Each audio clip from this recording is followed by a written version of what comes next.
আজকে এই ভিডিওতে Yuji first year, Yuji second year এবং বিডিপি থার্ড ইয়ার ছাত্রছাত্রীদেরকে আমরা জানাবো যে পরীক্ষার ফর্ম ফিল আপ করতে গেলে কোন কোন ডকুমেন্টসগুলো লাগবে, কোন কোন তথ্যগুলো জানা খুব প্রয়োজন, এনরোলমেন্ট নাম্বার কিভাবে দেবেন, কিভাবে সাইন আপ করবেন, কিভাবে লগ ইন করবেন, পাসওয়ার্ড কোথায় পাবেন, ইমেল আইডি কিভাবে পুট করবেন, রেজিস্টার মোবাইল নাম্বার, অল্টারনেটিভ মোবাইলের জায়গায় কিভাবে কি নাম্বার দেবেন, এই সমস্ত কিছু আজকের এই ভিডিওতে সহজ সরলভাবে আমরা আগাম জেনে নেব, যাতে করে আগামী দিনে পরীক্ষার ফর্ম ফিল আপ করতে গিয়ে আপনাদের কোনো অসুবিধার সম্মুখীন হতে না হয়। তাহলে চলুন আজকে আর সময় নষ্ট না করে শুরু করি। আপনার কাছে দুটো অপশান থাকবে, একটা হচ্ছে সাইন আপ আর একটা হচ্ছে লগ ইন।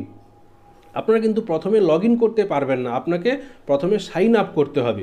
আপনি যখন পরীক্ষার ফর্ম ফিল আপ করবেন, পরীক্ষার ফর্ম ফিল আপ করার জন্য ওই যে দুটো ওয়েবসাইট আপনাকে দেওয়া হয়েছে, দুটো ওয়েবসাইটের মধ্যে যে কোনো একটি ওয়েবসাইটে আপনাকে ভিজিট করতে হবে। এবং আপনি যখন ওখানে ভিজিট করবেন, সেখানে আপনি দেখতে পাবেন লেখা থাকবে যে সাইন আপ, এবং একটু নিচের দিকে বা একটু ওপরের দিকে লেখা থাকবে লগ ইন। আপনি কিন্তু লগ ইন করলে হবে না, আপনাকে সাইন আপ করতে হবে। এবং সাইন আপ করার জন্য আপনাকে কিছু ইনফরমেশান ওখানে দিতে হবে। সে কোন কোন ইনফরমেশানগুলো আপনি দেবেন সেটা কিন্তু এখানে জানিয়ে দেওয়া হয়েছে। সাইন আপ করার জন্য আপনাকে প্রথম যেটা দিতে হবে সেটা হচ্ছে এন্টার এনরোলমেন্ট নাম্বার টোয়াইস। অর্থাৎ আপনাদের প্রত্যেকের এনরোলমেন্ট নাম্বার আছে, সেই এনরোলমেন্ট নাম্বার কিন্তু আপনাকে নির্ভুলভাবে দুইবার আপনাকে ওখানে পুট করতে হবে। তাহলে সাইন আপ করার জন্য প্রথমে আপনাকে দিতে হচ্ছে আপনার এনরোলমেন্ট নাম্বার আপনি দেবেন, এবং সেটা দিতে হবে আপনাকে দুইবার। তারপরে আপনাকে দিতে হবে সেটা হচ্ছে এন্টার ডেট অফ বার্থ। আপনাকে কি করতে হবে না, এন্টার ডেট অফ বার্থ দিতে হবে। অর্থাৎ আপনার যে জন্মদিন, জন্ম তারিখ, সেটা কিন্তু আপনাকে ওইখানে সুন্দর করে আপনাকে দিয়ে দিতে হবে নির্ভুলভাবে। তারপরে আপনাকে যেটা করতে হবে সেটা হচ্ছে সিলেক্ট স্টাডি সেন্টার কোড। আপনার যে স্টাডি সেন্টার, সেই স্টাডি সেন্টারের নির্দিষ্ট কিন্তু একটি কোড রয়েছে, যেটা কিন্তু আপনি এনরোলমেন্ট সার্টিফিকেটে দেখতে পাবেন। সেই স্টাডি সেন্টারের কোড কিন্তু ওইখানে চাইবে, সেটা কিন্তু আপনাকে নির্ভুলভাবে সুন্দর করে ওইখানে কিন্তু দিয়ে দিতে হবে আপনার স্টাডি সেন্টারের কোড। তারপরে আপনাকে দিতে হবে সিলেক্ট ইলেকটিভ অবলিক দিয়ে অনার্স প্রোগ্রাম কোড। অর্থাৎ বিডিপিদের ক্ষেত্রে ইলেকটিভ এবং ইউজিদের ক্ষেত্রে অনার্স প্রোগ্রাম কোড। আপনার যে বিষয়ে আপনার অনার্স, তার তো নির্দিষ্ট একটা কোড রয়েছে, সেই কোড কিন্তু আপনাকে ওইখানে পুট করতে হবে। তারপরে আপনাকে সাইন আপ করার জন্য যেটা করতে হবে সেটা হচ্ছে রেজিস্টার্ড মোবাইল নাম্বার। অর্থাৎ আপনার যে মোবাইল নাম্বারটি রেজিস্টার করা আছে, সেই মোবাইল নাম্বারটি কিন্তু ওখানে দিতে হবে। যে মোবাইল নাম্বার আপনার রেজিস্টার করা হয়েছে করে রেখেছেন, সেই মোবাইল নাম্বার কিন্তু আপনাকে ওখানে দিতে হবে। এবং খুব সম্ভবত আপনার ওই মোবাইল নাম্বার দুটো জায়গায় দিতে হবে, কারণ ব্র্যাকেটের ডান দিকে বলে দেওয়া হয়েছে both should be same and correct. অর্থাৎ দুইবার ধরে আপনার ওই রেজিস্টার মোবাইল নাম্বার দিতে হবে, এবং উভয় ক্ষেত্রেই যেন সেটা একই থাকে এবং সেটা যেন নির্ভুল হয়, কারেক্ট হয়, সঠিক হয়। তারপরে আপনাকে যেটা দিতে হবে সেটা হচ্ছে অল্টারনেটিভ মোবাইল নাম্বার। এটাও খুব সম্ভবত দুইবার ধরে আপনাকে দিতে হবে। এই অল্টারনেটিভ মোবাইল নাম্বারের ক্ষেত্রে কি হয়, বেশিরভাগ ক্ষেত্রে অল্টারনেটিভ যেহেতু ব্যাপারটা থাকে, সেক্ষেত্রে আপনি দিতেও পারেন, ওই ঘরটা আপনি ফাঁকাও রাখতে পারেন। কিন্তু এই বছর সম্ভবত প্রসেস একটু চেঞ্জ হয়েছে, আপনাকে অল্টারনেটিভ মোবাইল নাম্বারের যে ঘর, সেটা কিন্তু ব্ল্যাঙ্ক রাখলে হবে না। আপনি ওই ঘর ফাঁকা রাখতে পারবেন না। আপনি যদি মনে করেন যে আমার তো অল্টারনেটিভ মোবাইল নাম্বার নেই, আমি ওই ঘর ব্ল্যাঙ্ক রাখবো, সেক্ষেত্রে আপনি কিন্তু পারবেন না। আপনার যদি অল্টারনেটিভ মোবাইল নাম্বার থাকে, রেজিস্টার মোবাইল নাম্বার বাদ দিয়ে আপনার যদি অন্য কোনো মোবাইল নাম্বার থাকে, সেক্ষেত্রে আপনি সেই মোবাইল নাম্বার দিতে পারবেন। কিন্তু আপনার যদি অল্টারনেটিভ মোবাইল নাম্বার না থাকে, সেক্ষেত্রে আপনি কিন্তু ওই ঘর ফাঁকা রাখতে পারবেন না। কারণ এখানে এই যে এনবি নোটা বেনা দিয়ে যেটা আপনাদের জানিয়ে দিয়েছে, if you do not want to enter the alternative mobile number then type 99999। অর্থাৎ এই যে আপনারা যে ধরুন আপনাদের অল্টারনেটিভ মোবাইল নাম্বার নেই, সেক্ষেত্রে আপনারা কি করবেন, আপনাদের তো অল্টারনেটিভ মোবাইল নাম্বার নেই, তাহলে কি ওই ঘর ফাঁকা রাখবেন? ওই ঘর কিন্তু আপনি ব্ল্যাঙ্ক রাখলে হবে না।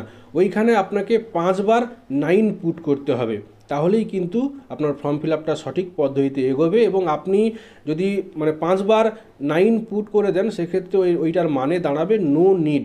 অর্থাৎ অল্টারনেটিভ মোবাইল নাম্বারের যে সুযোগ সুবিধা মানে একটা দেওয়ার যে একটা ব্যাপার থাকে সেটা আপনার প্রয়োজন নেই, নো নিড। এরপরে আপনাকে দিতে হবে এন্টার ইমেল আইডি, অর্থাৎ মানে এই সাইন ইন করার জন্য আপনাকে কিন্তু আপনার ইমেল আইডি, আপনি তো ভর্তির সময় ইমেল আইডি দিয়েছেন, সেই ইমেল আইডি কিন্তু আপনাকে ওইখানে দিতে হবে। তারপরে আপনাকে দিতে হবে এন্টার আধার, অর্থাৎ আপনার যে আধার নাম্বার, সেই আধার নাম্বার কিন্তু আপনাকে খুব সুন্দরভাবে দিয়ে দিতে হবে। তারপরে আপনাকে জানিয়ে দেওয়া হয়েছে check if all the above information is correct then submit, অর্থাৎ আপনি যে সমস্ত ইনফরমেশানগুলো দিলেন, অর্থাৎ এই যে প্রথম থেকে আপনি দিয়ে আসছেন আপনার এনরোলমেন্ট নাম্বার, তারপরে আপনার ডেট অফ বার্থ, তারপরে আপনার স্টাডি সেন্টার কোড, তারপরে আপনার ধরুন এই সাবজেক্ট কোড, তারপরে আপনার এই যে রেজিস্টার মোবাইল নাম্বার, তারপরে আপনার অল্টারনেটিভ মোবাইল নাম্বার, তারপরে ইমেল আইডি, তারপরে আপনার এই আধার, এই সমস্ত কিছুই যেগুলো উপরে আপনাকে জানানো হয়েছে, সেগুলো যদি আপনি দেখেন যে আপনার দেওয়া সমস্ত ইনফরমেশান, সমস্ত তথ্যগুলো ঠিক আছে, তারপরে আপনি ওখানে সাবমিট বটন পাবেন, সেই সাবমিট বটনে আপনাকে ওখানে হিট করতে হবে, মানে পুরো তথ্য, পুরো ইনফরমেশানগুলো আপনি সাবমিট করলেন। এবার সাবমিট করার পরে তখন আপনি কি হবে, আপনার মানে ইমেল অথবা আপনার যে মোবাইল নাম্বার আপনি দেবেন, সেই মোবাইল নাম্বারে, রেজিস্টার মোবাইল নাম্বারে আপনার কিন্তু এনরোলমেন্ট নাম্বার সহ একটি পাসওয়ার্ড আসবে। আপনাকে ইউনিভার্সিটি থেকে আপনার এনরোলমেন্ট নাম্বারটাও ওখানে দিয়ে দেবে এবং তার সাথে একটি পাসওয়ার্ড আপনাকে দেবে। এই পাসওয়ার্ড কিন্তু আপনি অন্য কারোর সাথে শেয়ার করবেন না। এইবার আপনি যে পাসওয়ার্ড পেয়ে গেলেন, আমি আপনাদেরকে শুরুতেই বলেছিলাম যে আপনারা যখন ভিজিট করবেন তখন সাইন ইন অপশান দেখতে পাবেন এবং লগ ইন অপশান দেখতে পাবেন। প্রথমে আপনাকে সাইন ইন করতে হবে, সাইন আপ করতে হবে। তো সেইখানে সাইন আপ মানে এইভাবে সাইন আপ আপনার হয়ে গেল, আপনার পাসওয়ার্ড আপনি পেয়ে গেলেন। এইবারে কিন্তু আপনি লগ ইন করবেন। এইবারে আপনাকে কি করতে হবে না, লগ ইন করতে হবে। লগ ইন করতে গেলে আপনাকে দুটো জিনিস দিতে হচ্ছে, সেটা হচ্ছে ইউজার আইডি হিসেবে এনরোলমেন্ট নাম্বার, যেটা তো আপনার আছে, আপনি জানেন, ইন্টার স্টুডেন্টস এনরোলমেন্ট নাম্বার, অর্থাৎ মানে আপনাদের তো এনরোলমেন্ট নাম্বার এটা দিতে হবে। এবং তারপরে যেটা দিতে হবে লগ ইন করার জন্য, সেটা হচ্ছে পাসওয়ার্ড।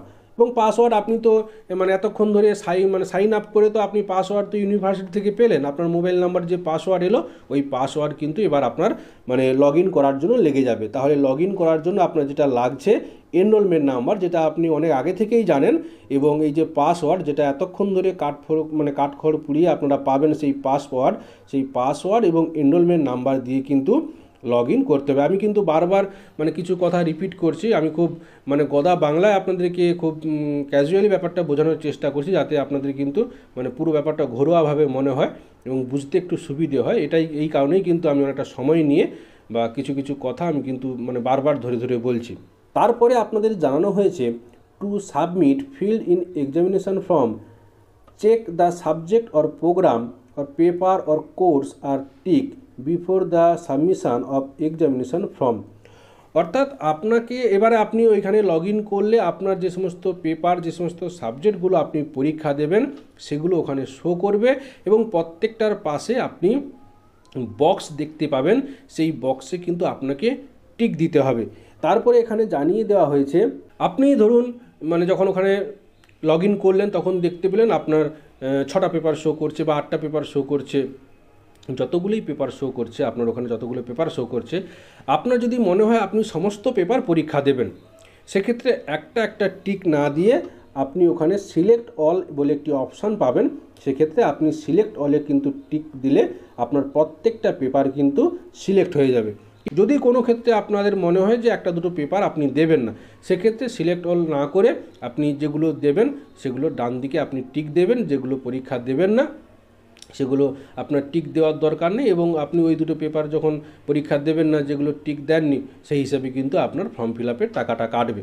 তারপরে আপনাদের জানানো হয়েছে if you want to tick subject or paper but it shows RND or SND, আপনি একটা পেপারে টিক দিতে যাচ্ছেন, সেখানে তখন আপনাকে দেখাচ্ছে RND অথবা আপনাকে শো করছে SND, এর মানে আপনাকে বুঝে নিতে হবে RND যদি শো করে সেক্ষেত্রে আপনাকে বুঝে নিতে হবে রিনিউয়াল নট ডান, অর্থাৎ আপনার কিন্তু রিনিউয়াল মানে করা নেই, আপনি মিস করেছেন, রিনিউয়াল আপনি করেননি, তাই RND দেখাচ্ছে।